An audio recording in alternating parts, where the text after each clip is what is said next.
മൂന്നാറിൽ ദേശീയപാതയിൽ നിയന്ത്രണത്തിലിളവ്. CSI പള്ളിക്ക് സമീപം പാത വൺവേ ആയി തുറന്നു. മഴ മുന്നറിയിപ്പിൽ മാറ്റം വന്നതോടെയാണ് ഇതുവഴിയുള്ള ഗതാഗതം വൺവേ ആയി പുനഃസ്ഥാപിച്ചത്. എന്നാൽ അപകട ഭീഷണി ഒഴിഞ്ഞിട്ടില്ല. മണ്ണിടിഞ്ഞ് റോഡിന്റെ പകുതിയിലേറെ മൂടിയ നിലയിലാണ്.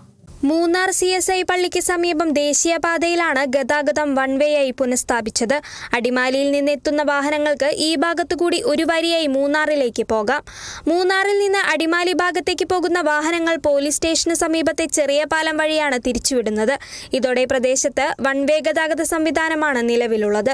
CSI പള്ളിക്ക് സമീപമുണ്ടായ വിള്ളൽ മഴ ശക്തമായതോടെ കൂടുതൽ അപകടാവസ്ഥയിലായി. മണ്ണിടിഞ്ഞ റോഡിന്റെ പകുതിയിലേറെയും മൂടിയിട്ടുണ്ട്. ഇതിനു പുറമെ മുകളിൽ നിന്ന് ഒഴുകിയെത്തുന്ന നീർച്ചാലും ആശങ്ക ഉയർത്തുന്നുണ്ട്. അപകട സാധ്യത കണക്കിലെടുത്ത് ഇവിടെ വാഹനങ്ങൾ നിർത്തുന്നതിനും പാർക്ക് ചെയ്യുന്നതിനും നിയന്ത്രണമുണ്ട്.